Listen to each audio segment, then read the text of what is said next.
At the little town of Vevey in Switzerland, there is a particularly comfortable hotel.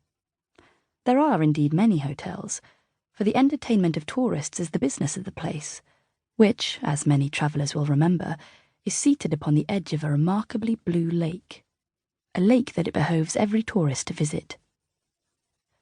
The shore of the lake presents an unbroken array of establishments of this order of every category, from the grand hotel of the newest fashion, with a chalk-white front, 100 balconies, and a dozen flags flying from its roof, to the little Swiss pension of an elder day, with its name inscribed in German-looking lettering upon a pink or yellow wall, and an awkward summer-house in the angle of the garden.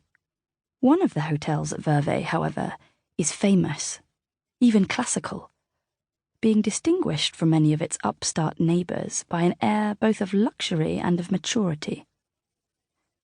In this region, in the month of June, American travellers are extremely numerous. It may be said, indeed, that Vevey assumes at this period some of the characteristics of an American watering place. There are sights and sounds which evoke a vision, an echo, of Newport and Saratoga. There is a flitting hither and thither of stylish young girls, a rustling of muslin flounces, a rattle of dance music in the morning hours, a sound of high-pitched voices at all times.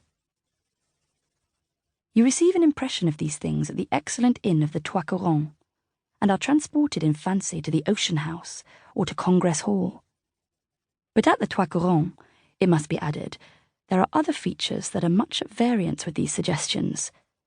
Neat German waiters, who look like secretaries of legation, Russian princesses sitting in the garden, little Polish boys walking about, held by the hand with their governors, a view of the snowy crest of the Dent du Midi, and the picturesque towers of the castle of Chillon. I hardly know whether it was the analogies or the differences that were uppermost in the mind of a young American who, 2 or 3 years ago, sat in the garden of the Trois Corons, looking about him, rather idly, at some of the graceful objects I have mentioned. It was a beautiful summer morning, and in whatever fashion the young American looked at things, they must have seemed to him charming. He had come from Geneva the day before, by the little steamer, to see his aunt who was staying at the hotel, Geneva having been for a long time his place of residence. But his aunt had a headache. His aunt almost always had a headache, and now she was shut up in her room smelling camphor, so that he was at liberty to wander about.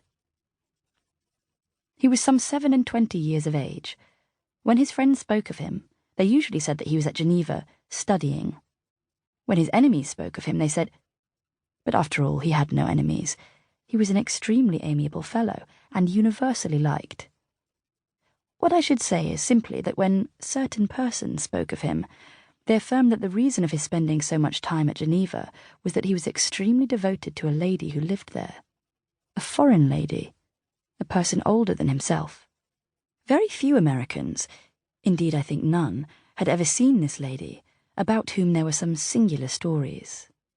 But Winterbourne had an old attachment for the little metropolis of Calvinism. He had been put to school there as a boy, and he had afterwards gone to college there, circumstances which had led to his forming a great many youthful friendships. Many of these he had kept, and they were a source of great satisfaction to him. After knocking at his aunt's door and learning that she was indisposed, he had taken a walk about the town, and then he'd come in to his breakfast. He'd now finished his breakfast, but he was drinking a small cup of coffee, which had been served to him on a little table in the garden by one of the waiters who looked like an attaché. At last, he finished his coffee and lit a cigarette.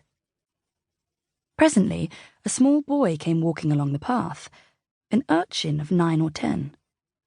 The child, who was diminutive for his years, had an aged expression of countenance, a pale complexion, and sharp little features. He was dressed in knickerbockers, with red stockings, which displayed his poor little spindle shanks. He also wore a brilliant red cravat. He carried in his hand a long alpenstock, the sharp point of which he thrust into everything that he approached: the flower beds, the garden benches, the trains of the ladies' dresses. In front of Winterbourne he paused, looking at him with a pair of bright, penetrating little eyes. "Will you give me a lump of sugar?" he asked, in a sharp, hard little voice, a voice immature and yet somehow not young.